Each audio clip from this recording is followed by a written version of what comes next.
Praise the lord అండి. సత్యవాక్య సహవాసం తరపున అందరికీ నా హృదయపూర్వక వందనాలు. మొట్టమొదటిగా దేవాతి దేవునికి నా కృతజ్ఞతాస్తుతులు చెల్లిస్తున్నాను.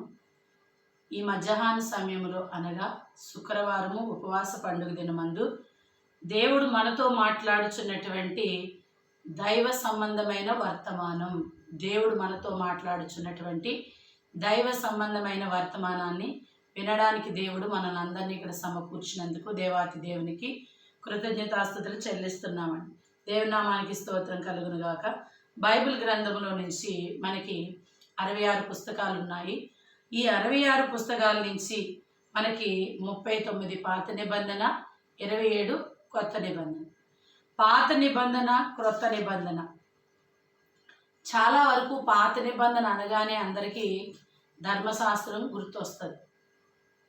క్రొత్త నిబంధన అనగానే కృప గుర్తొస్తుంది.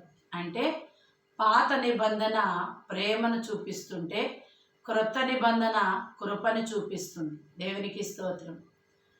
మనుష్యుడు ప్రేమ కలిగి ఉండాలి, కృప పొందుకున్నవాడై ఉండాలి. ప్రేమను కలిగి దేవుని చేత కృపను పొందిన వారై ఉండాలండి. హల్లెలూయా, దేవునికి స్తోత్రం.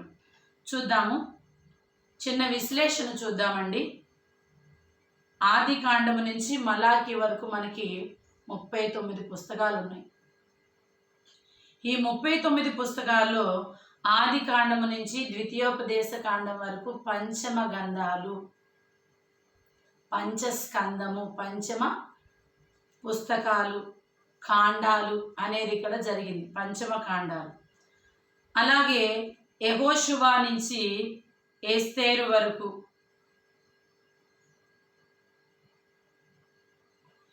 యెహోషువ నుంచి ఎస్తేరు వరకు 12 పుస్తకాలు ఉన్నాయండి. ఈ 12 పుస్తకాలని హిస్టారికల్ బుక్స్, చరిత్రను తెలియపరిచేటువంటి పుస్తకాలు. తర్వాత యోగు, కీర్తనలు, సామెతలు, ప్రసంగి, పరమగీతం. ఈ 5 పోయట్రీ గురించి తెలియపరుస్తుంది. తర్వాత ఏషియా నుంచి మలాకి వరకు 17 పుస్తకాలు ఉన్నాయి. వీటిని మనం ప్రాఫిటికల్ బుక్స్, ప్రవచనాత్మకమైనటువంటి పుస్తకములు అంటాం. ఇదంతా మనకి పాత నిబంధన గ్రంథం అయితే, మరి న్యూ టెస్టిమెంట్, క్రొత్త నిబంధనలో ఏం తెలియపరుస్తుందంటే ఇక్కడ మనకి 27 పుస్తకాలు ఉన్నాయి. ఈ 27 పుస్తకాల నుంచి మత్తయి నుంచి యోహాను వరకు సువార్తకు సంబంధించినటువంటి పుస్తకాలు. మత్తయి సువార్త, మార్కు సువార్త, లూకా సువార్త, యోహాను సువార్త. ఇవన్నీ కూడా సువార్తలు, అంటే క్రీస్తు చరిత్రను వివరింపచేస్తున్నటువంటి సువార్తలు. అంతేకాకుండా క్రీస్తు ప్రభువారు సువార్తను ప్రకటించినటువంటి సువార్త మీటింగ్లు, సువార్త ప్రసంగాలు కూడా అక్కడ ఉన్నాయి. తర్వాత అపోస్తలు కార్యములు, అంటే ఆదిమ సంఘము గురించి, ఆదిమ సంఘం అనగా అపోస్తుల యొక్క సంఘము గురించి తెలియపరచబడినటువంటి అపోస్తుల కార్యములు. తర్వాత రోమీల నుంచి 2వ తెస్సలోనిక పత్రిక వరకు, ఇవన్నీ పత్రికలు. అంటే రోమీలకు రాసిన పత్రిక, కొరింథీ పత్రికలు, గలతీ పత్రిక, ఎఫెసు, ఫిలిప్పీలు, కొలసీలు, తెస్సలోనికలు, ఇవన్నీ కూడా పత్రికలు, అంటే ఉత్తరాలు. ఈ ఉత్తరాలు ఎవరు రాశారంటే అపోస్తుడైనటువంటి పౌలు సంఘాలకు రాసినటువంటి ఉత్తరాలు. అపోస్తుడైనటువంటి పౌలు సంఘాలకు రాసినటువంటి ఉత్తరాలు, అంటే పత్రికలు. ఆ సంఘం యొక్క పరిస్థితి ఎలా ఉందో తెలియపరుస్తున్నాడు. కొరింథీ పత్రికలో స్త్రీలు ఎక్కువగా మాట్లాడుతున్నారని, గలతీ పత్రికలో ఏ విధంగా ఉన్నారు, దేవుడు మీకు స్వాతంత్రాన్ని ఇస్తే దాన్ని మీరు సద్వినియోగం చేసుకోకుండా మరలా మీరు దాస్యం అనే కాడి కిందకి వెళ్ళిపోతున్నారని, ఇలాగా హెచ్చరిస్తూ, ప్రేమిస్తూ, మందలిస్తూ, బుజ్జగిస్తూ, అవసరమైన సందర్భాల్లో ఖండిస్తూ కొన్ని పత్రికలు సంఘాలకి అపోస్తుడైనటువంటి పౌలు రాయడం జరిగింది. దేవునికి స్తోత్రం. అలాగే తిమోతి, 1 తిమోతి, 2వ తిమోతి, తీతుకు, ఫిలోమోను, ఇవి కూడా పత్రికలే. కాకపోతే ఇవి వ్యక్తులకు రాసినటువంటి ఇంతకు ముందు మనం చూస్తే సంఘాలకు రాసినటువంటి పత్రికలు, ఇవైతే వ్యక్తులకు రాసినటువంటి పత్రికలు. దేవునికి స్తోత్రం కలుగునుగా. హల్లెలూయా. తర్వాత మనం చూస్తే హెబ్రీలకు రాసిన పత్రిక నుంచి యూదా పత్రిక వరకు సార్వత్రిక సంఘములకు రాసినటువంటి పత్రికలు. యూనివర్సల్ చర్చ్, సార్వత్రిక సంఘం. సార్వత్రిక సంఘములో అందరికీ, అంటే ఇందులో వ్యక్తులు ఉండొచ్చు, సంఘాలు ఉండొచ్చు, పరిచర్యలు ఉండొచ్చు, సేవకులు ఉండొచ్చు, అపోస్తులు ఉండొచ్చు, విశ్వాసులు ఉండొచ్చు, అందరూ ఉంటారు ఇందులో. ఇది సార్వత్రిక సంఘమునకు తెలియపరచబడేటువంటి పత్రికలు. ఇంకా చివరిగా మనకున్నది ప్రకటన గ్రంథము. ప్రకటన గ్రంథం అంటే అంత్య దినాల్లో జరిగే దర్శనం యొక్క విభాగం. అంత్య దినాల్లో ఏమేమి జరుగుతుంది, మనం ఆల్రెడీ ప్రకటన గ్రంథ ధ్యానంలో ఉన్నాం కదండి. ఉదయకాలం ముందు జరుగుతున్న సత్యవాక్య సమావేశంలో 7 సంఘములకు 7 ముద్రల గురించి, ఇప్పుడు 7 బోరల గురించి మనము వివరించుకోవడం జరుగుతుంది. దేవునికి స్తోత్రం కలుగును గాక. ప్రభు చిత్తమైతే ఆ వీడియోలు కూడా తీయడం జరుగుతుంది. ప్రతి ఒక్కరు ఈ అంత్య దినాల్లో మనం ఏమై ఉన్నాము అనేది తెలుసుకుని ప్రతి ఒక్క క్రైస్తవునిలో క్రీస్తు జీవించే విధంగా మనం ఉండాలి. దేవుడు మనల్ని ప్రేమించి మనకిచ్చినటువంటి పరిచర్యని ప్రేమతోనూ, నమ్మకంతోనూ, విశ్వాసముతోనూ పందెములో ఓపికతగా పరిగెట్టేటువంటి బిడ్డలుగా మనం ఉండాలని దేవుడు ఆశిస్తున్నాడు. దేవునికి స్తోత్రం. మరి ఇన్ని పత్రికలు ఉన్నప్పుడు ఈరోజు మనం ఏ పత్రిక గురించి తెలుసుకోబోతున్నాం? అపోస్తుడైనటువంటి పౌలు 13 పత్రికలు రాశారండి. 13 పత్రికలు రాశారు. హెబ్రీయుల పత్రిక రాసింది అపోస్తుడైనటువంటి పౌలా కాదా అనేది ఎవరికి అంతగా అంటే సంపూర్ణంగా తెలియపరచబడినవి ఏంటంటే 13 పత్రికల్ని అపోస్తుడైనటువంటి పౌలు రాయడం జరిగింది. అన్ని పత్రికల్లో చిన్న పత్రిక ఏంటంటే ఫిలేమోను పత్రిక. ఈ ఫిలేమోను పత్రిక గురించి, అంటే ఫిలేమోను అని అనగానే మనకి అపోస్తుడైనటువంటి పౌలు ఒక వ్యక్తికి రాస్తున్నటువంటి పత్రిక. సంఘములకు రాశాడు, వ్యక్తులకు రాశారు కాబట్టి ఇక్కడ చూస్తే ఫిలేమోను పత్రికని అపోస్తుడైనటువంటి పౌలు రాయడం జరిగింది. ఇది చాలా చిన్న పత్రిక, 1 అధ్యాయం ఉంటుంది. ఈ అధ్యాయంలో 25 వచనాలు ఉంటాయి. దేవునికి స్తోత్రం కలుగును గాక. ఇంకొక విషయం ఏంటంటే ఏదైనా మనం వాక్యాన్ని ధ్యానిస్తున్నప్పుడు, వాక్యాన్ని విశ్లేషిస్తున్నప్పుడు 3 అంశాలు మనం చాలా గుర్తుపెట్టుకోవాలండి. మొదటిగా ఎవరు రాశారు, ఎందుకు రాశారు, ఎవరు రాశారు, ఎందుకు రాశారు, ఎవరి నిమిత్తం చెప్పడం కోసం రాశారు. మనం ఎవరికైనా ఉత్తరం రాస్తూ ఉంటాం కదండి. ఇప్పుడు చిన్నప్పుడు మా నాన్నగారు మేము 6వ తరగతి చదువుతున్నప్పుడే ఉత్తరాలు రాయించేవారు. ఉత్తరం రాసేటప్పుడు మొదట ఒక భాగం ఉంటుందండి, శుభమని చెప్పి వ్రాయినది. ఏమి శుభమని చెప్పానంటే పెద్దల్ని ఏ విధంగా గౌరవించాలి అంటే పూజ్యనీయులైన, లేదంటే మహారాజశ్రీ, లేదంటే గౌరవనీయులైన. మనం 7th, 8th, 9th, 10thలో లెటర్ ఇంగ్లీష్లో ఎలా రాయాలనేది దానికోసం ఎగ్జామినేషన్లో మార్క్స్ ఉంటాయండి. అంటే మధ్యలో ఏమి చెప్పాలని రాసేదానికి ముందు మనము ఎవరికి రాస్తున్నాము, ఏమని రాస్తున్నాము అనేది చాలా ఇక్కడ ముఖ్యమై ఉన్నది. ఫిలోమోనికి రాసిన పత్రికలో మొట్టమొదటి 3 వచనాలు మనము ధ్యానిద్దాం. ఇక్కడ 25 వచనాలు ఉన్నాయండి. ఇక్కడ 25 వచనాలు ఉన్నాయి. ఇంకొక విషయం ఏంటంటే ప్రేమ. ఫిలోమోన్ అంటే లవ్వింగ్, ఫిలోమోన్ అంటే ప్రేమ అని అర్థం, ప్రేమించేవాడు అని అర్థం. ప్రేమకు సాదృశ్యం ఇక్కడ ఫిలోమోన్. మన గ్రీకులో చూస్తే ప్రేమను 4 విధాలుగా పిలవడం చూస్తాం. ఒకటి దేవుని ప్రేమ. దేవుని ప్రేమ అంటే అగాఫే. దేవుడు చూపించే ప్రేమలో కల్మషం ఉండదండి, అది అగాఫే ప్రేమ. రెండవదిగా మనము చూస్తే 2 వ్యక్తుల మధ్య ప్రేమ ఉంటుంది. వారు భార్యాభర్తలు కావచ్చు, ఇంకా ప్రియుడు ప్రియురాలు కావచ్చు. మన సొలొమోను ప్రియుడు గురించి ప్రియురాలు గురించి వివరణ ఉంటుంది. ఈ ప్రేమని ఎరోస్ అంటారు, గ్రీకు పదంలో ఎరోస్ అంటారు.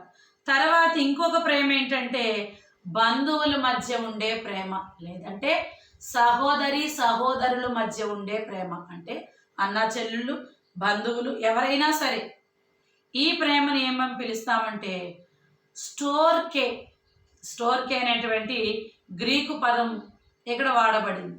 చివరిగా స్నేహితుల మధ్య ఒక ప్రేమ ఉంటుందండి. స్నేహితుల మధ్య ఒక ప్రేమ ఉంటుంది.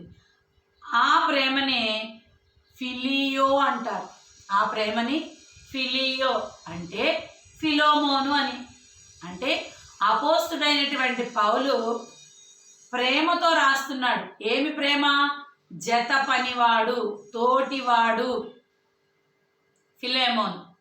అందుకని మనకి 1, 2, 3 వచనాలు చూద్దామండి. ఇది క్రీస్తు శకం 62 మధ్యలో ఈ పత్రిక రాశారట. క్రీస్తు శకం 62వ సంవత్సరం మధ్యలో ఈ పత్రిక రాయబడింది. అంతేకాకుండా క్రీస్తు శకం 60వ సంవత్సరంలో అపోస్తుడైనటువంటి పౌలు 2 సంవత్సరాలు హౌస్ అరెస్ట్ చేయడం జరిగింది. అపోస్తుడైనటువంటి పౌల్ని హౌస్ అరెస్ట్ చేయడం అంటే గృహ నిర్బంధం. అపోస్తుడైనటువంటి పౌలు 2 సార్లు ఖైదీగా చేయబడ్డాడు. మొదటిసారిగా ఖైదీ గృహ నిర్బంధం చేయబడింది. రెండవసారిగా ఖైదీ చేసినప్పుడు ఆయన ఖైదీ ద్వారా చేయబడిన తర్వాత ఆయన మరణించటం కూడా జరిగింది. మొదటిసారి ఖైదీ చేయబడినప్పుడు ఆయన ఖైదీగా ఉంటూ గృహ నిర్బంధంలో ఉంటూ, ఇక్కడ చూడండి ప్రిజన్ అనేది ఇక్కడ 2 విషయాలు, జైలు అనేది 2 విధాలుగా చూస్తున్నాం. ఒకటి ఏంటంటే వ్యక్తిని అరెస్ట్ చేసి జైల్లో వేస్తారు. రెండవది ఏంటంటే గృహ నిర్బంధం. మొదటిది ఏంటంటే వ్యక్తిని వేరుపరిచి ఆ వ్యక్తి దగ్గరికి ఎవరు వెళ్ళడానికి లేదు, ఆ వ్యక్తి ఎవరి దగ్గరికి రావడానికి వీల్లేదు. ఇది మొదటిది. రెండవది ఏంటంటే గృహ నిర్బంధం. అంటే ఆ గృహంలో ఉన్న వ్యక్తి బయటకు రావడానికి వీల్లేదు, కానీ బయట ఉన్న వ్యక్తులు గృహంలోనికి వెళ్ళడానికి వీలుంది. మనం ఆల్రెడీ చూస్తుంటున్నాం, కొంతమందిని గృహ నిర్బంధం చేస్తారు బయటికి రానివ్వకుండా అని. అపోస్తుడైనటువంటి పౌల్ని గృహ నిర్బంధం చేశారు. ఎందుకు చేశారంటే ఆయన ఆయా ప్రాంతాలు వెళ్తూ సువార్తను ప్రకటిస్తున్నాడు. క్రీస్తు రాజ్య వ్యాప్తి కొరకు అనేకులను కొందరిని అగ్నిలోనికి వెళ్లకుండా ఆయన లాగుచున్నాడు. దాని నిమిత్తం ఏమైందంటే ఈయన్ని గృహ నిర్బంధం చేశారు. ఈయన్ని గృహ నిర్బంధం చేసిన తర్వాత అంటే ఆ కాలంలో రోమా ప్రభుత్వాన్ని పరిపాలిస్తున్నటువంటి చక్రవర్తి, ఈరోజు చక్రవర్తి చాలా దుర్మార్గం పనులు చేసేవాడు. మరి ముఖ్యంగా క్రైస్తవులకి వ్యతిరేకంగా రోమా సామ్రాజ్యాన్ని పరిపాలన చేస్తూ క్రైస్తవులకు వ్యతిరేకంగా నీరో చక్రవర్తి ఉండేవాడు. ఆ సందర్భంలో అపోస్తుడైనటువంటి పౌలు మొదటిసారిగా గృహ నిర్బంధంలో ఖైదీగా ఉండి 4 ఉత్తరాలు రాశాడటండి. ఈ 4 ఉత్తరాల్లో ఈ ఉత్తరము ప్రాముఖ్యమైనది. ఎందుకు ప్రాముఖ్యమైనదంటే మొదటి ఉత్తరం ఎవరికి రాశాడట? ఆయన ఎఫెసీ సంఘానికి రాశాడట. రెండవ ఉత్తరం కొలస్సీ సంఘానికి రాశాడట. మూడవ ఉత్తరం ఫిలిప్పీ సంఘానికి అంటే ఫిలిప్పీలకు రాసిన పత్రిక. 4వది ఫిలోమోనుకు రాసినటువంటిది. దేవునికి స్తోత్రం కలుగును. కాబట్టి ఇక్కడ మనము ఫిలేమోను పత్రిక గురించి ధ్యానం చేద్దాం. ఫిలోమోను పత్రిక 1వ అధ్యాయం, 1వ అధ్యాయం ఉందండి. 1, 2, 3 వచనాలు ధ్యానిద్దాం. క్రీస్తు యేసు ఖైదీ అయిన పౌలను, సహోదరుడైన తిమోతియును, మా ప్రియుడును జత పనివాడునైన ఫిలోమోనుకును, మన సహోదరి అయిన అప్పయాకును, తోటి యోధుడైన అర్దిప్పనకును, నీ ఇంట ఉన్న సంఘమునకు శుభమని చెప్పి వ్రాయినది. మన తండ్రి అయిన దేవుని ప్రేమ నుండి ప్రభువైన యేసుక్రీస్తు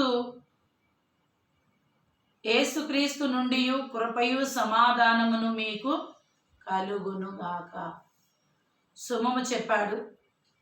ఎవరి నామములో శుభము చెప్తున్నారో కూడా ఇక్కడ కృప ఎక్కడి నుంచి వస్తుంది, దేవుని నుంచి ఎక్కడ ప్రేమ వస్తుందని ఒక ఉత్తరాన్ని రాస్తున్నప్పుడు ఇక్కడ ముగ్గురు వ్యక్తులు మనకు కనిపిస్తున్నారు. రాస్తున్నది ఎవరంటే అపోస్తుడైనటువంటి పౌలు తన సహోదరుడైనటువంటి తిమోతి. అంటే ఈ అపోస్తుడైనటువంటి పౌలు ఉత్తరం రాస్తున్నప్పుడు పక్కనే తిమోతి ఉన్నాడు. అక్కడ రాస్తూ ఏమంటున్నాడంటే, మా ప్రియుడును మా జత పనివాడు, మాతో పాటు పరిచర్య చేస్తున్నటువంటి జత పనివాడు, తోటి సహోదరుడు, తోటి సేవకుడైనటువంటి ఫిలేమోనుకు రాస్తున్నాడు. ఈ ఫిలోమోనికి రాస్తూ మన సహోదరి అయిన అప్పియాకు, అంటే ఈమె స్త్రీ, తర్వాత తోటి యోధుడైన అర్దిప్పకును, తోడి యోధుడంటే యవనస్తుడని. అంటే ఇక్కడ చరిత్ర చెప్పిన ఆధారాల ప్రకారంగా చూస్తే ఫిలేమోను భార్య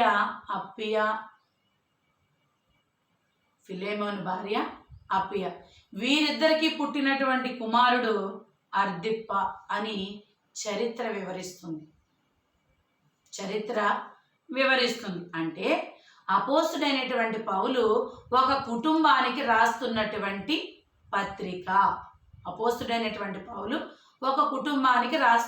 పత్రిక. ఓకే, ఇక్కడ పత్రిక రాయడం జరిగిందంటే ఉత్తరం రాస్తున్నాడు. ఎందుకు రాస్తున్నారు, ఏమని రాస్తున్నారు, ఎవరి గురించి రాయాలనుకున్నాడు అపోస్తుడైనటువంటి పౌలు చూద్దామండి. 4, 5, 6 వచనాలు. నీ ప్రేమను గూర్చియు, అంటే ఫిలేమోను నీ ప్రేమను గూర్చియు ప్రభువైన యేసు ఎడలను సమస్త పరిశుద్ధుల ఎడలను నీకు కలిగి ఉన్న విశ్వాసమును గూర్చియు నేను విని నా ప్రార్థనల యందు నీ నిమిత్తము విజ్ఞాపన చేయుచు ఎల్లప్పుడూ నా దేవునికి కృతజ్ఞతాస్తుతులు చెల్లించుచు క్రీస్తును బట్టి మీ అందున్న ప్రతి శ్రేష్టమైన వరము విషయమై నీవు అనుభవపూర్వకముగా ఎరుగుట వలన ఇతరులు నీ విశ్వాసమందు పాలివారగుట అనునది కార్యకారి కావాలననియు వేడుకొనుచున్నాను. దేవునికి స్తోత్రం. అంటే క్రీస్తు ప్రేమను నీవు కనపరిస్తే, నీవు ఆ విధంగా జీవిస్తే తోటి వారైన వారు నిన్ను చూసి కొంత నేర్చుకుంటారు. ఎందుకంటున్నాడంటే ఆ కాలంలో ఫిలోమోను చాలా గొప్ప ధనవంతుడు, కొంతమంది పనివారిని కలిగినటువంటి గొప్ప ధనవంతుడు. ఈ ధనవంతుడు అంటే ఆ కాలంలో మందిరాలు ఉండేవి కాదు, ఉండనిచ్చేవాడు కాదు. ఆ చక్రవర్తి ఉండనిచ్చేవాడు కాదు. కాబట్టి అంటే సువార్తను ప్రకటిస్తుంటే శ్రమలు కష్టాలు కలుగు చేస్తున్నాడు. అందుకే కదా అపోస్తుడైనటువంటి పౌలుని గృహ నిర్బంధం చేయడం జరిగింది. ఈయన బయటకు వస్తే అనేకుల్ని మార్చేస్తాడు, సువార్తను ప్రకటిస్తాడని నిర్బంధించారు. కానీ అపోస్తుడైనటువంటి పౌలు ఏమనుకున్నాడో తెలుసా అండి? దేవా, నేను ఇంతవరకు జనుల మధ్యకి వెళ్ళి నీ సువార్తను ప్రకటిస్తూ వచ్చాను, జనాంగాల మధ్యకి వెళ్ళి నేను సువార్తను ప్రకటించాను. ఇప్పుడు నాకు అటువంటి వీలు లేని సందర్భము కాబట్టి నేను ఇక్కడి నుంచే సువార్తను ప్రకటిస్తాను. వినేవారిని నా యొద్దకు నీవు తీసుకురా. అంటే ఇప్పుడు చూడండి, కొన్ని ప్రభుత్వాలు ఏమంటారో తెలుసండి, ప్రభువుల దగ్గరకు ప్రజలు వెళ్తారండి. కానీ కొన్ని ప్రభుత్వాలు ఏమంటారంటే ప్రజల యొద్దకే పాలన అంటారు. మీరు ఎక్కడున్నారో అక్కడ ఉండండి, మేమే మీ దగ్గరకు వస్తామంటారు. అపోస్తుడైనటువంటి పౌలు అదే అడుగుతున్నాడు, ప్రభువా, సువార్త ద్వారములు మూయబడ్డాయని నేను మౌనంగా ఉండను. నేను ఈ స్థలము నుంచే, అంటే ఎవరితో అయినా ఎంతమందితో అయినా మాట్లాడుకోవచ్చు, ఆ గృహానికి ఎంతమంది అయినా వెళ్ళొచ్చు అన్నప్పుడు అనేక మంది అపోస్తుడైనటువంటి పౌలు దగ్గరికి వస్తూ ఉన్నారు. ఖైదీగా ఉన్నటువంటి అపోస్తుడైనటువంటి పౌలు దగ్గరికి వస్తూ ఉన్నారు. దేవునికి స్తోత్రం కలుగునుగా. ఇక్కడ కొన్ని విషయాలు వివరించే ముందు ఫిలోమోను చాలా ధనవంతుడు, అక్కడ మందిరాలు ఉండనిచ్చేవారు కాదు కాబట్టి ఫిలోమోను చాలా పెద్ద ఇల్లు కలిగిన వ్యక్తి కాబట్టి తన ఇంటిలోనే ఒక సంఘం ఏర్పాటు చేయబడింది. ఈ సంఘం ఎక్కడుందంటే కొలసీ పట్టణంలో ఉంది. ఈ సంఘము కొలసీ పట్టణంలో ఉంది. మరి ఈ సంఘానికి దైవ సేవకుడుగా పాస్టర్గా ఎవరున్నారంటే పాస్టర్గా ఉన్నది అర్దిప్ప. పాస్టర్గా ఉన్నది అర్దిప్ప అంటే ఫిలోమోని యొక్క కుమారుడు. ఒకసారి మీరు చూడండి, కొలసీలకు రాసిన పత్రిక 4వ అధ్యాయము 16-17 వచనాలు. కొలసీలకు రాసిన పత్రిక 16-17 వచనాలు. లవోదికయలో ఉన్న సహోదరులకును నుంపాకును వారి ఇంట ఉన్న సంఘములకు వందనములు చెప్పుడి.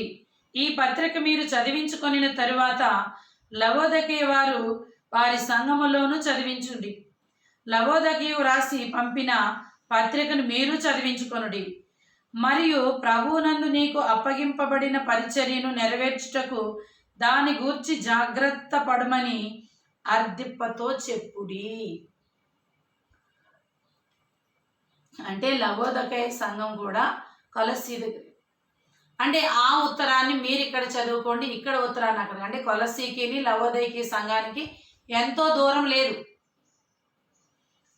కాకపోతే ఇక్కడ ఏంటంటే ప్రభు నీకు అప్పగించిన పరిచర్యను నెరవేర్చుటకు దాన్ని కూర్చి జాగ్రత్త పడమని చెప్తున్నాడు. అందుకే ఉత్తరం రాయడం జరిగింది. దేవునికి స్తోత్రం కలుగునుగా. కాబట్టి ఇక్కడ ఏమంటున్నా అంటే ఫిలోమోను గురించి, నీవు మంచివాడవని నాకు తెలుసు, ప్రేమ కలిగిన వాడవని నాకు తెలుసు. నిన్ను చూసి అక్కడ నీ యొక్క గొప్పతనాన్ని, క్రీస్తుని బట్టి మీ అందున్న ప్రతి శ్రేష్టమైన వరము విషయమై నీవు అనుభవపూర్వకముగా ఎరుగుట వలన, నీవు అనుభవించి నువ్వు చేస్తే నిన్ను చూసి నేర్చుకోవడానికి నీ ఇంటిలో ఒక సంఘం ఉంది. నువ్వు చేస్తే, నువ్వు గృహ యజమానుడిగా ఉన్నావా, నువ్వు చేస్తే నిన్ను చూసి నేర్చుకోవడానికి నీ గృహంలోని వ్యక్తులు ఉన్నారు. నువ్వు సంఘ కాపరివా, నీవు చేస్తే నిన్ను చూసి నేర్చుకోవడానికి నీ సంఘం ఉంది అని ఇక్కడ ప్రేమపూర్వకమైనటువంటి కొన్ని వచనాలు చెప్పడం జరిగింది. ఎందుకు ఎవరికి రాస్తున్నారో చెప్పారు. అక్కడ ఒక ప్రేమ సంభాషణ జరిగింది. అంటే నేను కుశలమే నీవు కుశలమేనా అనేటువంటి మాటలు ఇక్కడ జరిగినాయి. తర్వాత మనము చూస్తే 10, 11, 12 వచనాలు. ఇక్కడ అసలు మెయిన్ ఎందుకోసము ఎవరి కోసము నేను ఈ పత్రిక నీకు రాస్తున్నానో చెప్పబోచున్నాను. ఎందుకోసము ఎవరి కోసం ఈ పత్రిక నేను రాయబోచున్నానో నీకు చెప్పుచున్నాను. అంటే ఇది చదివే ముందు మనం ఇక్కడ చిన్న ఇంట్రడక్షన్ కూడా మధ్యలో వినాలి. ఆ కాలంలో యూదులు బానిసలుగా అమ్మబడేవారు. కొందరు బానిసలుగా అమ్మబడేవారు. బానిసగా అమ్మబడ్డారు అని అంటే మనకి గుర్తొచ్చేది ఎవరండి? యోసేపు. యోసేపుని తన అన్నదమ్ములు బానిసగా పోతీఫర్కి అమ్మేశారు. ఆ కాలంలో ఏంటంటే ఇప్పుడు మనం ఏమన్నా కొనుక్కోవాలంటే షాప్లోకి వెళ్ళి వస్తువులు కొనుక్కుంటాం. కానీ ఆ కాలంలో అంగట్లో అమ్మకాల కింద బానిసలుగా అమ్మేవారు మాట వీరి దగ్గర వీరికి రేటు ఇక్కడ రాయబడి ఉండేది. వారికి ఏదో ఒక విధంగా ట్యాగ్ తగిలించటం. ఇప్పుడు మనం బట్టల షాప్లోకి వెళ్ళి బట్టలు కొనుక్కుంటే దాని మీద రేటు ట్యాగ్ ఉంటుంది. అలాగే వీరిని కొనుక్కునేటప్పుడు వీరి రేట్ ఎంత అనేది అక్కడ ట్యాగ్ ఉంటుంది, దాన్ని చూసి కొనుక్కునేవారు. అలాగే ఫిలోమోను ఏం చేశాడంటే ఒనేసిము అనేటువంటి ఒక వ్యక్తిని కొనుక్కున్నాడు. తన ఇంటిలో పనిచేయుట కొరకు ఒక వ్యక్తిని కొనుక్కుని బానిసగా తెచ్చుకున్నాడు. ఎప్పుడైతే బానిసగా ఆ వ్యక్తి ఉన్నాడో బానిస మీద కొనుక్కున్న అధికారికి పూర్తి హక్కులు ఉంటాయి. ఎంత హక్కులు అంటే కొట్టినా తిట్టినా చంపినా అడిగేది లేదు. అటువంటి బానిసత్వానికి అప్పగింపబడినటువంటి వ్యక్తి ఒనేసిము. ఈ ఒనేసిము ఫిలోమోను దగ్గర పనిచేస్తూ, చూడండి, పని చేసేవాళ్ళు రెండు విధాలుగా ఉంటారు. నమ్మకంగా పనిచేసేవారు కొందరైతే, నమ్మకాన్ని ఒమ్ము చేసి పనిచేసేవారు కొందరు ఉంటారు. ఈ ఒనేసిము నమ్మకాన్ని ఒమ్ము చేసి మోసకరంగా అక్కడ పని చేస్తూ అక్కడ కొన్ని వస్తువులు పట్టుకుని దొంగిలించుకుని పారిపోయాడు. ఈ కొలసీ ప్రాంతం నుంచి ఎక్కడికి పారిపోయాడంటే రోమా ప్రాంతానికి పారిపోయాడు. దొంగలు ఏం చేస్తారు చూడండి, దోచుకుంటారు, అవి పట్టుకుని వెళ్ళిపోతారు. అవి ఉన్నంత వరకు అవి తినేస్తారు. అయిపోయిన తర్వాత మరలా ఏ ప్రాంతంలో దొంగతనం చేశారో అక్కడికి వెళ్ళరు. వెళ్తే అక్కడ వాళ్ళు దొరికిపోతారు కాబట్టి అక్కడికి వెళ్లకుండా ఈ రోమా ప్రాంతంలోనే తిరుగుతున్నాడు. ఏమీ లేవు, డబ్బులు లేవు, ఏమి లేవు, అన్నీ అయిపోయినాయి. అప్పుడు బాధ వస్తుంది. ఎవరో ఒకరు గుర్తొస్తారు, ఎవరైనా కొంచెం అన్నం పెడితే బాగుండేది అని అనిపిస్తుంది. ఆ సమయంలో కొంతమంది ఒక చోటకి వెళ్తూ కనిపిస్తున్నారు. వీళ్ళు ఎక్కడికి వెళ్తున్నారు, వీళ్ళతో పాటు వెళ్తే నాకు కూడా కొంచెం ఏమన్నా పెడతారేమో అనే ఒక ఉద్దేశంతో వెళ్తుంటే వీళ్ళందరూ ఎక్కడికి వెళ్తున్నారంటే ఖైదీగా ఉన్నటువంటి అపోస్తుడైనటువంటి పౌలు ఖైదీగా ఉన్న ఇల్లు ఉంది కదా, ఆ ఇంటి దగ్గరికి వెళ్తున్నారు. మరి ఎక్కడా ఉండడానికి స్థలం లేదు. మరి ఎక్కడ ఉండాలి? వాళ్ళతో పాటు వెళ్ళిపోయాడు. తనకు ఆల్రెడీ పని చేసిన వ్యక్తి కాబట్టి అపోస్తుడైనటువంటి పౌలు దగ్గర ఉంటూ ఈ పరిచర్య చేయడం మొదలుపెట్టాడు. అపోస్తుడైనటువంటి పౌలు దగ్గరికి చాలామంది వస్తున్నారు, ఆయనతో ప్రార్థన చేయించుకుంటున్నారు, వాక్యం వింటున్నారు, వింటున్నారు, వెళ్తున్నారు. ఇదే పని జరుగుతుంది. ఇవన్నీ చూస్తున్నాడు ఒనేసిము. చూసి అంటే అందరికీ చెప్పిన వాక్యాలు వింటున్నాడు. విని తనలో మారు మనసు వచ్చి పశ్చాత్తాపడి ప్రభువుని తన సొంత రక్షకుడుగా అంగీకరించాడు. మునుపు నీవు దొంగవైనా, మునుపు నీవు పాపివైనా, మునుపు నువ్వు ఏ స్థితిలో ఉన్నా, మునుపు ఒకవేళ నీవు నిష్ప్రయోజకుడవైనా, ఇప్పుడు క్రీస్తు నిన్ను ప్రయోజకుడుగా చేస్తున్నాడు. దేవునికి స్తోత్రం కలుగును. కాబట్టి అక్కడ వాక్యం విని మారు మనసు పొంది ప్రభువుని తన సొంత రక్షకుడిగా అంగీకరించాడు. అంగీకరించిన తర్వాత అపోస్తుడైనటువంటి పౌలు అడుగుతాడు, నువ్వు ఎక్కడి నుంచి వచ్చావు, ఏంటి? అవన్నీ ఇక్కడ రాయబడలేదు, కానీ మన దగ్గరికి ఎవరన్నా వస్తే మనం అదే చేస్తాం. నువ్వు ఎక్కడి నుంచి వచ్చావు, ఏ స్థితిలో వచ్చావంటే మొదటగా పాపమును ఒప్పుకోకుండా కప్పుకొని వాళ్ళు వస్తున్నారని వాళ్ళతో పాటు వచ్చామని చెప్తారు. అపవాది యోబుని శోధించక ముందు దేవుడు అడుగుతాడు, నువ్వు ఎక్కడి నుంచి వచ్చావంటే వీళ్ళతో పాటు వచ్చావా? వీళ్ళతో పాటు వచ్చాను, అటు ఇటు భూమి మీద తిరుగులాడుతూ వచ్చానని చెప్పింది. అలాగే ఇక్కడ ఏమంటున్నా అంటే వచ్చాను, నాకు ఎవరు లేరు కాబట్టి నేను ఇక్కడికి వచ్చాను. ఏవో చెప్పుండొచ్చు, మనుషునికి ఒక్కొక్కరికి ఒక్కొక్క ఆలోచన, ఏదో ఒక విధమైనటువంటి సమాధానం అక్కడ చెప్పొచ్చు. తర్వాత విని దేవుణ్ణి తన సొంత రక్షకునిగా అంగీకరించినప్పుడు పాపములు ఒప్పుకున్నాడు. అయితే అప్పుడు ఇక్కడ ఈ ఫిలోమోను పత్రికలో ఏమని వివరించడం జరిగిందంటే 10, 11, 12 వచనాల్లో ఫిలోమోన్తో చెప్తున్నాడు. ఏమనంటే అపోస్తుడైనటువంటి పౌలు, కావున యుక్తమైన దానిని గూర్చి నీకు ఆజ్ఞాపించుటకు క్రీస్తునందు నాకు బహుధైర్యము కలిగి ఉన్నను. మంచివేవో నేను నీకు చెప్పాలంటే, చూడండి ఇక్కడ నా సొంత జ్ఞానం చేత నీకు చెప్తున్నాను అనట్లేదు. కొన్ని మంచి మాటలు నీకు నేను చెప్పాలంటే నాకు జ్ఞానం ఇచ్చిన క్రీస్తు యేసునందు నాకు బహుధైర్యం ఉంది. దేవుడు నన్ను చెప్పమన్నప్పుడు ఆయన ఉన్నాడు కాబట్టి, నా జత పనివాడు కాబట్టి నీకు నేను చెప్తాను. అంత అధికారము క్రీస్తు రక్తము మన ఇద్దరికీ ఇచ్చింది. కానీ ఏమని చెప్తున్నాడు, ఇప్పుడు నేను వృద్ధుడను, ఇప్పుడు క్రీస్తు యేసు ఖైదీ అయ్యున్న పౌలను నేను ప్రేమను బట్టి వేడుకొనుట మరి మంచిదనుకుని నా బంధకములలో నేను కనిన నా కుమారుడగు ఒనేసిము కోసరము నిన్ను వేడుకొనుచున్నాను. అతడు మునుపు నీకు నిష్ప్రయోజనమైన వాడే కానీ ఇప్పుడు నీకును నాకును ప్రయోజనకరమైన వాడాయను. క్రీస్తును ఎరగనిక మునుపు నిష్ప్రయోజలే. నీకు ముందు నిష్ప్రయోజకుడు, ఎందుకంటే నీ దగ్గర కొంత దోచుకుని వెళ్ళిపోయాడు కాబట్టి నీకు ఆ వ్యక్తి అంటే ఇష్టం లేదు, అతని వల్ల నీకు ఉపయోగం లేదు. నాకు ఉండకపోవచ్చు, కానీ క్రీస్తుని అంగీకరించాడు కాబట్టి నేను కన్నా నా బంధకాల్లో, నా బాధల్లో, ఆ ఇబ్బందుల్లో, ఆ జైలు దగ్గర ఇంత ఇబ్బందుల్లో అందులోని నేను వృద్ధుణ్ణి. ఈ సమయంలో నేను కనుక్కున్నటువంటి నేను కన్న కుమారుడు ఒనేసిము. ఇప్పుడు ఇతడుని పంపిస్తే మార్చబడ్డాడు కాబట్టి, మునుపు స్థితి నుంచి మార్చబడ్డాడు కాబట్టి నీకు ఉపయోగపడతాడు. వృద్ధాప్యంలో ఉన్నాడు కాబట్టి నా దగ్గర ఉంచుకుంటే నాకు ఉపయోగపడతాడు. ఇప్పుడు ఈ వ్యక్తి నీకు ఉపయోగమే, నాకు ఉపయోగమే. అయినప్పటికీ నా ప్రాణము వంటి వాడైన అతనిని నీ యొద్దకి తిరిగి పంపుచున్నాను. తిరిగి అంటే ఇంతకుముందు నీ దగ్గరే ఉన్నాడు, మరలా నేను తిరిగి నీ దగ్గరకు పంపిస్తున్నాను. అతడు ఎటువంటి వాడు? ప్రాణము వంటి వాడట.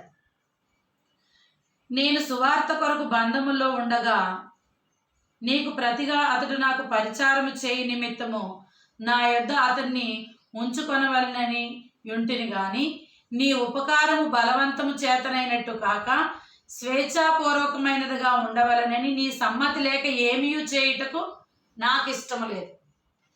ఎందుకంటే ఈ ఒనేసిము నీ సొత్తు, నువ్వు కొనుక్కున్నావు, ఇతని మీద అధికారం నీకుంది కాబట్టి ఇతన్ని నేను తిరిగి నీ వద్దకే పంపిస్తున్నాను. నేను వాదించవచ్చు, నేను కన్నాను, నేను లోక పాపముల నుంచి అంటే బ్రతికిన బ్రతుకు క్రీస్తులోనికి రక్షణ పొందిన తర్వాత అది మరణిస్తే క్రొత్త జన్మ వచ్చింది కాబట్టి ఇతను నాకే సొత్తు అని నేను అనొచ్చు. అయినప్పటికీ నాకు ఆ విధముగా స్వేచ్ఛ లేకుండా బలవంతంగా అనడం నాకు ఇష్టం లేదు అని ఏం చెప్తున్నాడంటే, అతడిక మీదట నీ దగ్గరికి పంపిస్తున్నాను కాబట్టి, నీ మీద నమ్మకంతో నీ దగ్గరకు పంపిస్తున్నాను కాబట్టి అతడిక మీదట దాసుడుగా ఉండక దాసుని కంటే ఎక్కువగాను ప్రియ సహోదరుడుగాను విశేషముగా నాకును శరీర విషయమును ప్రభు విషయమును మరి విశేషముగా నీకును ప్రియ సహోదరుడుగాను నీ యొద్ద ఎల్లప్పుడూ ఉండుటకే కాబోలు అతడు కొద్ది కాలం నిన్ను ఎడబాసి ఉండెను. దేవుని ప్రేమ తెలుసుకోవడం కోసమే అతనికి నీకు కొంత ఎడబాటు వచ్చింది. అతనికి రక్షణ కలుగుట నిమిత్తమే కొంత ఎడబాటు వచ్చింది. దేవునికి స్తోత్రం కలుగునుగా. నిజమండి, కొన్ని సందర్భాల్లో అనుకుంటాం అంటే మా ఆత్మీయ తల్లి ఎవరో కదండి, మా అమ్మే. శరీర తల్లి అయినా ఆత్మీయ తల్లి అయినా మా అమ్మే. మా అమ్మ కొన్ని సందర్భాల్లో అంటే కొంత ఎడబాటు వచ్చింది. మా నాన్నగారు మా అమ్మ 9 సంవత్సరాలు విడిపోయారు. కోర్టు కేసులు కూడా అయినాయి. ఆల్మోస్ట్ అంతా క్లియర్ అయిపోతున్న సందర్భంలో ఎందుకంటే ఆ ఎడబాటు రావడమే మరలా 9 సంవత్సరాల తర్వాత మా అమ్మ మా ఇంటికి వస్తూ యేసయ్యని సొంత రక్షకుడిగా అంగీకరించి వచ్చింది. నేను చాలాసార్లు అనుకుంటాను, ఆ ఎడబాటు క్రీస్తులోనికి మనకి తొలి బాట అయిపోయింది. దేవునికి స్తోత్రం. మేము యేసయ్యలోనికి అడుగులు వేయడానికి ఆ ఎడబాటు ఒక కారణం. ఇక్కడ అదే అండి, నీ దగ్గర నుంచి ఒక ఎడబాటు వచ్చిందంటే అతనికి రక్షణ కావలసి ఉంది కాబట్టి, అతనికి రక్షణ అవసరమైంది కాబట్టి నిష్ప్రయోజకుడుగా నీ యొద్ద నుంచి వచ్చి ఇప్పుడు ప్రయోజకుడుగా నీ యొద్దకు వస్తున్నాడు. కాబట్టి నీవు నన్ను నీతో పాలివానిగా ఎంచిన ఎడల నన్ను చేర్చుకున్నట్లు అతన్ని చేర్చుకొను. ఒక సేవకుడు ఇంకొక సేవకుడిని ఎంత ప్రేమగా దగ్గరకు తీసుకుంటాడో అంటే సేవకుల దగ్గరికి మరి కొంతమంది సేవకులు వచ్చినప్పుడు చాలా మర్యాదగా చూస్తారు. ఎందుకంటే నేను ఎలా సేవకుడినో వీళ్ళు అలా సేవకులే, నేను ఎలా సేవకురాలనో వీరు కూడా అలాగే సేవకులని. మరి నా జత పనివాడు కాబట్టి నేను వచ్చినప్పుడు నన్ను ఎంత ప్రేమగా నువ్వు దగ్గరకు తీసుకున్నావో, ఎంత ప్రేమగా చూసావో అలాగే ఈ వ్యక్తిని కూడా చూడండి. ఇక్కడ ఒక మంచి మాట ఉందండి. పనివాడిగా బానిసగా ఉన్న వ్యక్తిని ఎలా చూడాలటండి? మన దగ్గర కొంత దోచుకుని వెళ్ళిపోయిన వాడిని ఎలా చూడాలటండి? ప్రేమగా. మళ్ళీ ఎలాగా? దేవుని సేవకుడు ఫిలోమోనికి అపోస్తుడైన పౌలు అంటే చాలా ఇష్టం, చాలా ప్రేమ. అటువంటి వ్యక్తిని ఎలా చూశాడో ఈ వ్యక్తిని కూడా అలాగే చూడమని చెప్తున్నాడు. చెప్తూ అపోస్తుడైనటువంటి పౌలు ఇక్కడ ఒక మంచి కార్యక్రమం చేస్తున్నాడు, ఒక మంచి మాట మాట్లాడుతున్నాడు. ఏంటో తెలుసండి, 18, 19 వచనాలు. అతడు నీకు ఏ నష్టమైనను కలుగు చేసిన ఎడలను, నీకు ఏమైనా రుణమున్న ఎడలను అది నా లెక్కలో చేర్చుము. పౌలను నేను నా హస్తములతో స్వహస్తములతో ఈ మాట వ్రాయిచున్నాను. నేనే రాస్తున్నాను. ఒకవేళ అతను నీకేమన్నా అచ్చి ఉంటే, అంటే అప్పు ఉంటే, దొంగిలించుకుని వెళ్ళిపోయాడు కదా, లేదంటే నీకు అతను ఏమన్నా ఇవ్వాల్సి వస్తే, నీకేమన్నా అతను రుణస్థుడై ఉంటే, అది నేను నీకు తీరుస్తాను. నాకు అధికారం ఉంది తనని పంపించి తనని చూసుకోమని.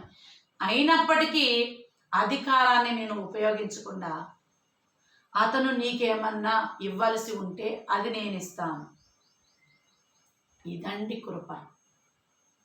ఇది కృప.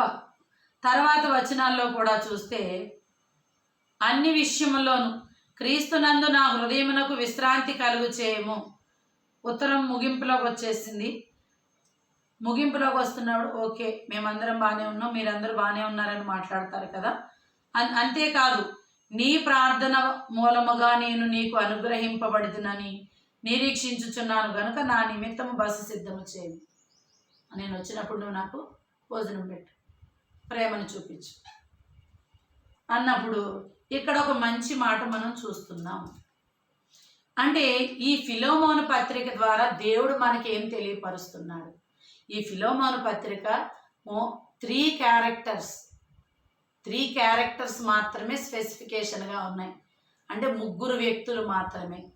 మొదటిగా ఫిలోమోను, రెండవదిగా అపోస్తుడైనటువంటి పౌలు, మూడవదిగా ఒనేసిము. ఇవి మనము సాదృశ్యంగా చూద్దాం. ఫిలోమోనుకు సాదృశ్యం అంటే తండ్రి అయిన దేవుడు, తండ్రి అయిన దేవునికి సాదృశ్యం. అపోస్తుడైనటువంటి పౌలు క్రీస్తుకు సాదృశ్యం. ఒనేసిము సంఘమునకు మరియు మనము సంఘమే. సంఘం అనొచ్చు, లేదంటే వ్యక్తి అనొచ్చు. మనకి సాదృశ్యంగా అంటే తండ్రి అయిన దేవుని నుంచి తొలగిపోయిన వారిని మరలా తండ్రి యొద్దకు చేర్చుటకు క్రీస్తు తన స్వంత రక్తమునిచ్చి కన్నాడు. అపోస్తుడైనటువంటి పౌలు తన బంధకాల్లో క్రీస్తు శిలువ మరణములో మనకి నూతన జన్మనిచ్చాడు, తన రక్తాన్ని మనకి చిందించాడు. అందుకే మన రుణపత్రాన్ని ఆయన శిలువలో కొట్టివేశాడు. దేవునికి స్తోత్రం కలుగునుగాక. అందుకే ఏమంటున్నా అంటే, అతను నీకు నష్టము కలిగించిన దానికి నేను రుణము చెల్లిస్తాను. అందుకే ప్రభు అయినటువంటి యేసుక్రీస్తు మనము చేసిన పాపముల నిమిత్తం ఆయన కలువరి శిలువలో తన ప్రాణమును పణముగా పెట్టి ఉన్నాడు. తన ప్రాణమును పెట్టి, తన రక్తమును పెట్టి మనలను దేవునికి ఒక రాజ్యముగాను యాజకులనుగాను చేశాడు. అంటే తండ్రి అయినటువంటి దేవునికి మనందరినీ ఒక రాజ్యంగా చేయడానికి క్రీస్తు తన రక్తాన్ని చిందించాడు. కాబట్టి ఈ వాక్య భాగం ద్వారా మనము నేర్చుకున్నది, మనం ఎక్కడైనా పడిపోతే క్రీస్తు మనకి స్వాతంత్ర్యం ఇచ్చాడు. అందుకే ఈ గలతీ పత్రిక 5వ అధ్యాయంలో ఈ స్వాతంత్ర్యము క్రీస్తు మనకు అనుగ్రహించెను. స్వాతంత్ర్యాన్ని పరిశుద్ధముగా ఆచరించండి. పాపాలకి, ఎదుటి వ్యక్తి ప్రలోభాలకి లొంగిపోయి మరలా మీరు ఎక్కడికి వెళ్ళిపోతున్నారు? దాస్యం అనే కాడి కిందకి వెళ్ళిపోతున్నారు. పాపము సులువుగా చిక్కులు పెడుతుందట. ఆకాశంలో పావురాలు ఎగురుతూ ఉంటాయి కదండి. పావురాలకి పైనుంచి కనిపిస్తున్నది అక్కడ ఉన్నటువంటి ఆహారం మాత్రమే. దానిపైన ఒక వల వేయబడి ఉంటుంది. వాటికి ఆ తిండి కనిపిస్తుంది కానీ ఆ వల కనిపించదు. వచ్చేలా తిందామనగానే ఆ వలలో చిక్కుకుపోతుంది. అంటే సాతాను మనల్ని పట్టుకోవడానికి ఎరవేస్తుంది. నీ సహోదరుని వేస్తుందో, నీ సహోదరుని వేస్తుందో, తల్లి విషయంలో పిల్లనేస్తుందో, పిల్ల విషయంలో తల్లినేస్తుందో, భార్యాభర్తల విషయంలో ఇద్దరినో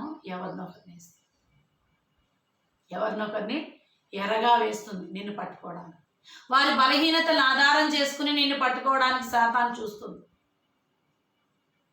నిన్ను నన్ను రక్షించినటువంటి దేవాతి దేవుడు తన ప్రాణమును పెట్టి మనని సొత్తైన జనాంగముగా చేసుకున్నాడు. ఎంత మంచి మాట అండి. నా ప్రాణము వంటి వాడు. ఎస్, మనల్ని ఆయన అంటున్నాడు, నా ప్రాణము వంటి వారు లేరు, నా ప్రాణము వంటి వారని ఆయన ఎంత మంచి మాట మనకి తెలియపరుస్తున్నాడంటే నిజమండి. మనం కూడా అంటాం, నా ప్రాణమా యెహోవాను సన్నుతించు, నా అంతరంగమునున్న సమస్తమా ఆయన పరిశుద్ధ నామముని సన్నుతించు. ఎందుకంటే మనము దేవుణ్ణి ప్రాణముగా భావిస్తున్నాం, మనల్ని కూడా ఆయన ప్రాణముగా భావిస్తున్నాడు. ఎందుకంటే క్రీస్తు స్వారూప్యము మనలోనికి వస్తే, క్రీస్తు స్వారూప్యము మనలోనికి రావాలి. ఎప్పుడైతే వచ్చిందో అప్పుడే మనం క్రీస్తుని ప్రాణము కంటే ఎక్కువగా ప్రేమిస్తాం, ప్రాణము కంటే ఎక్కువగా మనము ప్రేమిస్తాం. దేవునికి స్తోత్రం కలుగునుగా. కాబట్టి దేవుడు ఈ దినమందు మనతో మాట్లాడినటువంటి మాట, మనల్ని ఆయన ప్రాణం అంటున్నాడు. అది దేవుని ప్రేమ, అదే అగాఫే ప్రేమ. ఈ లోకంలో ఎంతోమంది ప్రాణానికి ప్రాణం అంటారు.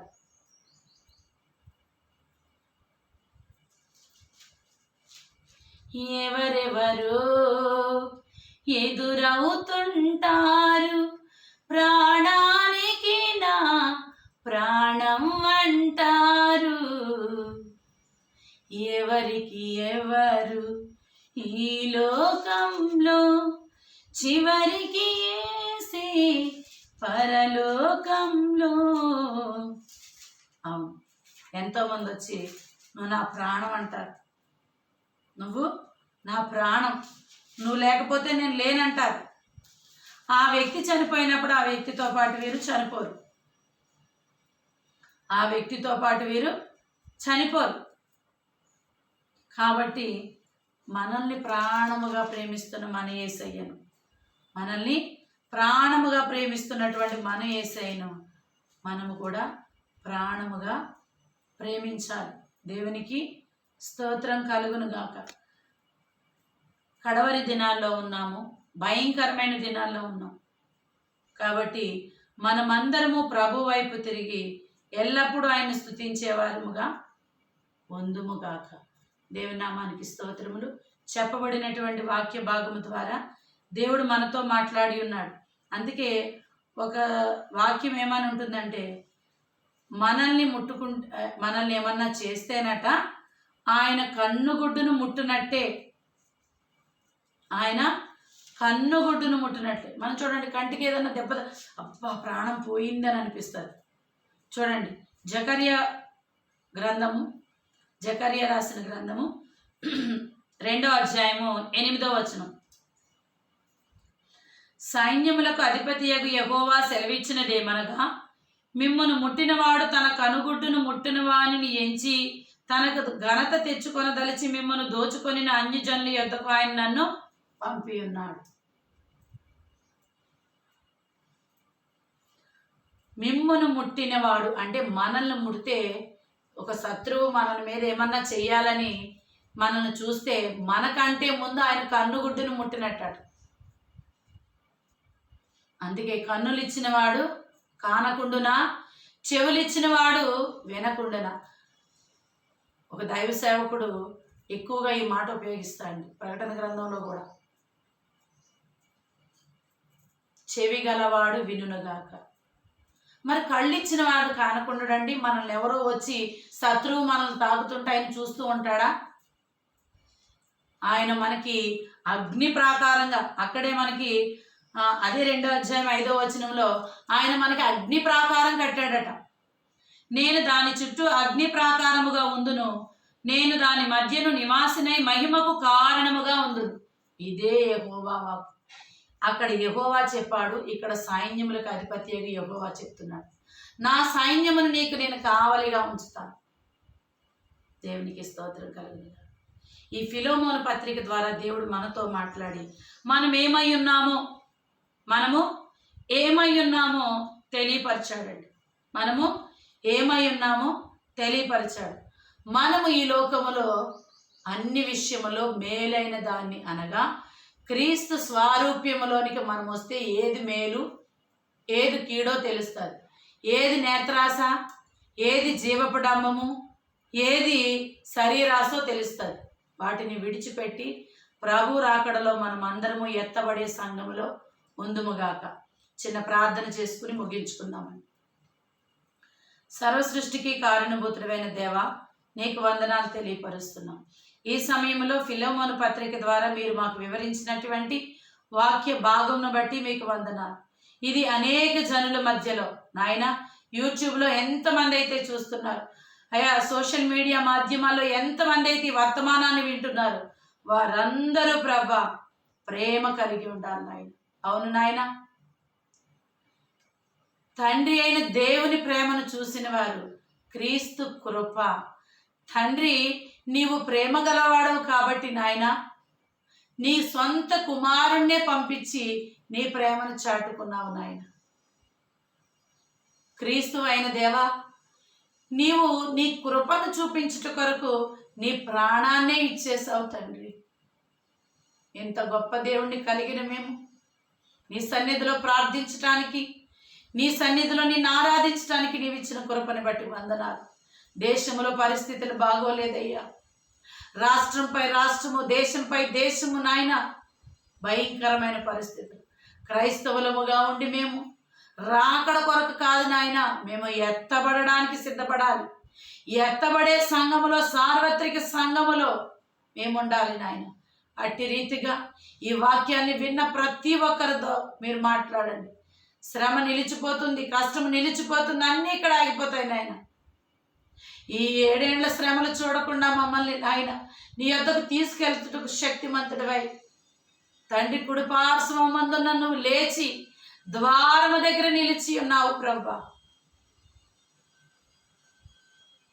వెంటనే నాయన నువ్వు మధ్యాకాశములోనికి వచ్చినప్పుడు తెస్సలోనికీయుల పత్రిక రాసిన ప్రకారంగా నాయన మొదట మృతులైన వారు లేస్తారు, తర్వాత సజీవులైన వారు పెండ్లి కుమారుననగా సంఘమును పెండ్లి కుమారుని ఎదుర్కొనుటకు మధ్యాకాశములోనికి వెళ్ళి 7 సంవత్సరాలు నాయన మేము ఈ లోకములో సువార్తను ప్రకటించుట కొరకు పడిన కష్టములన్నీ మరిచిపోయి బహుమానములు అనేకమైనవి నాయన మేము పొందుకుంటాం.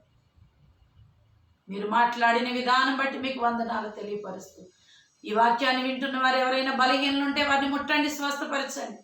అనారోగ్యాలు కలిగిన వారికి సంపూర్ణమైన స్వస్థత ఇవ్వండి. నీ గాయపడిన హస్తము ముట్టి స్వస్థపరచండి. రోగులకు పరమ వైద్యుడివైన, బాధల్లో, ఇరుకుల్లో, ఇబ్బందుల్లో, కష్టంలో, నష్టంలో, పాప ఊబిల్లో ఉన్నారేమో వారికి విడుదలనివ్వండి.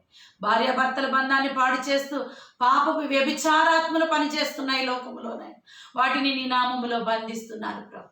కుటుంబాల్లో శాంతి సమాధానం కలిగి చేసి ఈ సత్యవాక్య సహవాసం ద్వారా అనేక మంది బిడ్డలు నీ వైపు ఈ కడవరి దినాల్లో నడవడానికి సహాయం చేయమని యేసుక్రీస్తు నామములో ప్రార్థించి అడిగి పొంది ఉన్నాం పరమ తండ్రి. Amen, amen, amen.